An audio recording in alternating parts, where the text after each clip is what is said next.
Hello, everyone. This is Tom Fox. I'd like to welcome you to a special two-part podcast series on K2 Integrity, Integrities Matters podcast.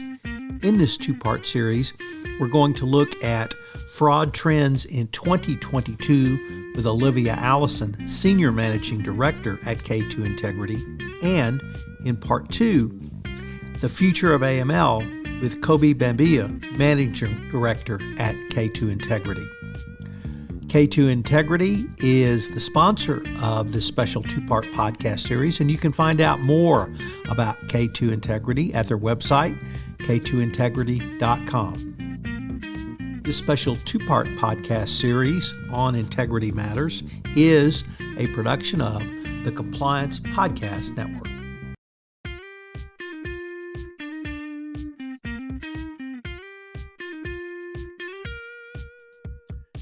Hello, everyone. This is Tom Fox, and welcome to this episode in our year-end retrospective with K2 Integrity. Today, I have with me Olivia Allison. She is a native Texan, so first off, very cool. And thank you so much for taking the time to visit with me today, Olivia. Thank you so much for inviting me on. Thanks, Tom. Could you tell us your professional background and what your current role at K2 Integrity is? Yeah, definitely. So my background, I've joined K2 earlier this year in January. I'm coming up on 1 full year at K2. And before that, I had done a number of different things, both in the due diligence and political risk industry. And then I spent 10 years in a Big Four firm where I ultimately was a partner who was responsible for setting up the forensic practice in Ukraine and in Kazakhstan, although I also spent about 5 years in London in a Big Four as well. So kind of my background has spanned the full range of what we would typically call forensic or investigative services, everything from sort of due diligence all the way through to kind of investigations, and including cyber. So a pretty wide gamut of professional experience. So would a reference to London Homesick Blues be appropriate? Absolutely. I love this. I love that song. I love Jerry Jeff Walker. Rescued a few Jerry Jeff Walker records from my personal collection recently. So let me start up by asking you, at the outset of 2021, many people thought we would see new or expanded types of fraud topologies around the COVID-19 pandemic, around at least in the United States, the PPP and the PPE. From your perspective, did you see the usual red flags? Did you see just an increase, or perhaps something different?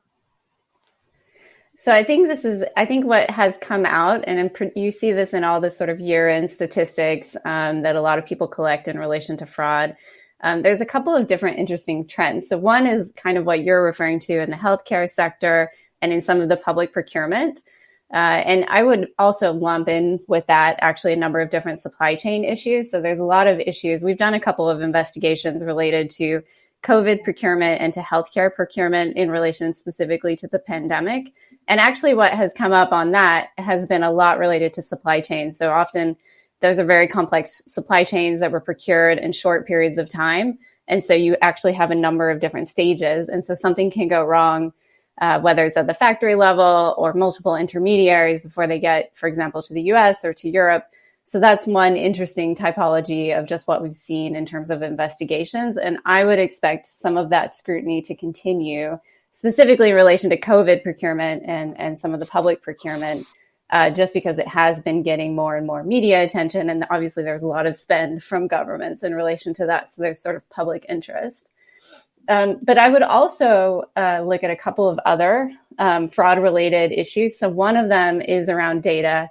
It's probably not a surprise to anybody that we're spending a lot more time at home.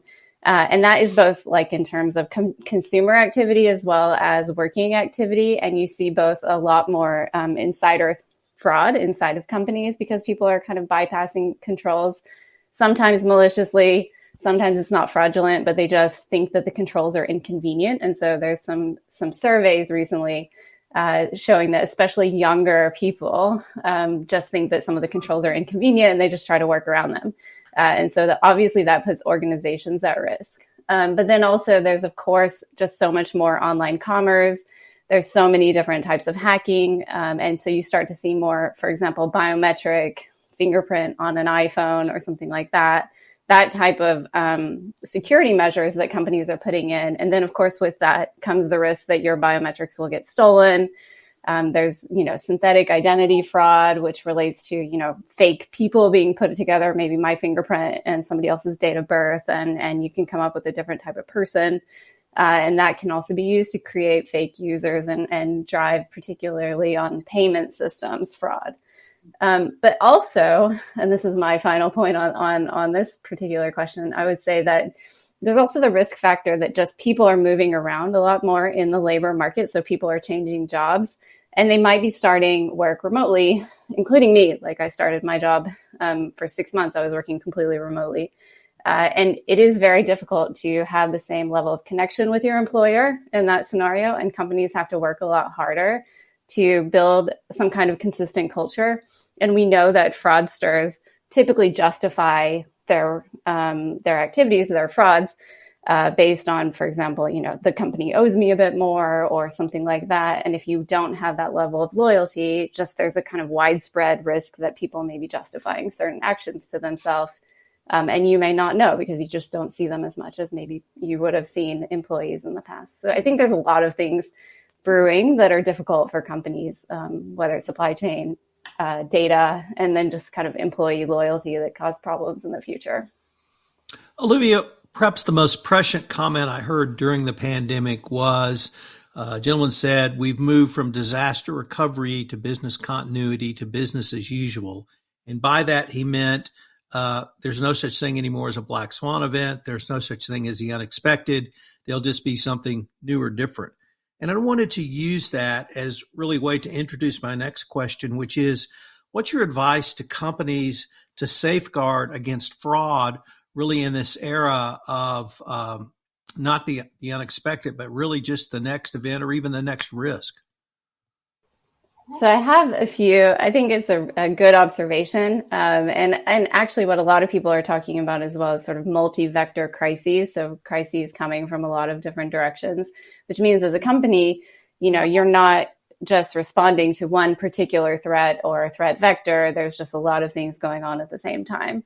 That said, there's some kind of technical things that you can do and probably one or two fluffy things that I would also recommend. You need to make sure that your protocols, data security, your policies and procedures are clear and manageable, and that you're really onboarding staff when you bring them on and making sure that people actually really understand your procedures, and that they're actually following them. And there's kind of a point about tone for the top, which I'm going to circle back to a few times, but making sure that kind of what's written on paper is also what happens in practice. Because I think one of the things that doesn't happen when people are working from home is that you might see something on paper, there's a policy you hear about on day one, but in the office, like if I say, should I do this or that, in theory, and in ideal and hopefully practical world, my boss would say, well, you do the thing that's written in the policy, and then it's sort of reinforced constantly. But if you're working by yourself and making your own decisions, you might not have that reinforced all the time. So I think it's really important that you are, that your protocols and policies are clear and manageable, and that you constantly are embedding anything that's changing, but also the old stuff too. And I think that relates also to looking at, you need to be looking at the data, not just for data's sake. And this is a trend that's been going on for a long time. But companies more and more are building either self-made dashboards. For the most part, actually, I've seen a lot of self-made dashboards of different fraud indicators. But they're also starting to try to use those data points to actually prevent fraud. So it's not sort of enough to just look at data points that might indicate that there's fraud, but also using it to drive control. So I think that's something that is a trend and also something that companies need to be looking at how they're doing. So they're not just gathering data about things, but actually using it to drive decisions. And then also making sure that where you are detecting different frauds that are happening or just controls being bypassed and things like that, that you're A, of course, fixing that very quickly, but B, refreshing your training. So that's obviously something that people are bypassing for one reason or another. And you need to make sure that bypass is closed, of course, but then also that you're kind of reinforcing that. And I think constant messages that are shorter are better than kind of having some kind of annual training program that's a bit longer. And again, I think thinking about different working practices where you continue to have people outside the office, whether it's in a hybrid situation or fully remote, coming up with the right kind of working so that people are constantly hearing, multiple levels. So they're not just talking to peers, but also having some kind of informal, but, still work-related interaction with people at level above them, multiple levels above them, and also levels below them, so that you're reinforcing all of the cultural and kind of normative things that you have in place at your company. All of those are really important. So how about into 2022 and beyond? So, for instance, the United States, Congress has passed legislation that will pump a lot more money into public works. Perhaps in the UK or Europe, they're looking, or the EU rather, they're looking at other types of stimulus packages. Would you see that as a risk, or that and others, or perhaps a different set of risks going into 2022 and perhaps even beyond? Yeah, I think definitely as we hopefully are emerging maybe unevenly from the pandemic, there will be a period of rebuilding. And a lot of that is going to be focused on some of the new priorities that have emerged during the pandemic. So there will be new types of investment, different types of, future energy or infrastructure projects that are coming. I think obviously all of that needs to have appropriate controls, and, there's complex supply chains and things like that. I think other things that are getting a lot of attention are obviously anti-corruption and ethical business conduct, which is getting renewed attention from the U.S. government, but other regulators as well. So a lot of other governments, France, and some of the other governments in Europe have stepped up in relation to whistleblowing laws. And obviously all of those things drive also fraud detection as well. So those are important trends. And then I also would say that issues around culture and motivation have a long tail. So everything I'm talking about with people, employees being not very engaged, that will continue to play out for not just next year, but probably for a number of years, where you need to make sure that you're kind of screening your employees, existing probably, and new ones, to make sure that, you're not inadvertently inviting into your organization people who might be have some ethical risks associated with them. So I think all of those things are really big elements that we've just started to see this sort of great turnover in terms of the labor market, and that's getting a lot of attention in the media right now. But I think that there will be more of that, and also the implications of that are going to continue to be felt for a long time. Let me pick up on one point you raised, the EU Whistleblower Directive, which actually came into force in December 2021. I've read the last 4 or 5 ACFE reports to the nation, and one of the consistent themes in every report is that fraud is almost always detected internally and either reported internally or picked up through internal audit or internal controls or some other mechanism. With the EU Whistleblower Directive, would you see an uptick in reports of fraud in addition to different types of conduct, such as corruption or anti-competitive behavior or other types that I think people might associate whistleblowing more traditionally with? I think that, I think yes, although I would say that there's a couple of different factors and they work against each other in some ways. So I think that, the EU Whistleblowing Directive is explicitly set out in order to increase whistleblowing. And as a company, it's a little bit different than some of the other provisions that you have in the States. Companies have a duty to inform employees that sort of reporting to the company should be your first point of call. But you basically have a legal right to whistleblow to the government as well, and you need to inform employees about that, and also to the media. So the media is a sort of third line of whistleblowing, which I think is really interesting, that you kind of have a duty to train your employees about that. I would imagine that there's a lot of companies that may not want to be advertising that their employees can sort of put things into the media if they think that they haven't been dealt with appropriately by the company. So I think that's super interesting. And I would imagine anytime you start talking more about whistleblowing, it does often drive at least a temporary uptick in whistleblowing reports. But equally, where you have a lot of hybrid working or people out of the office, they may just not be seeing that much misconduct because they're not around their peers or other people. So I think that also kind of works against it. But I would imagine that in general, they're trying to incentivize people to blow the whistle on things that they think are wrong. So I would imagine that there will be an uptick. Well, Olivia, unfortunately, we are near the end of our time for this episode, but I have a special bonus question for you. Okay. Your favorite Jerry Jeff Walker album? Oh, album. That's really difficult. I've just started getting into some of the really old ones. So I am not sure that I can fully answer that, but I really love Jerry Jeff Walker. Then how about your favorite song? I do love London Homesick Blues, actually. It's one of my most favorites. And I've just been listening to it actually yesterday. So I think that is one of my favorites. Yeah. Well, Olivia, thank you so much for taking the time to visit with me. And I look forward to continuing this conversation. Thank you very much, Tom.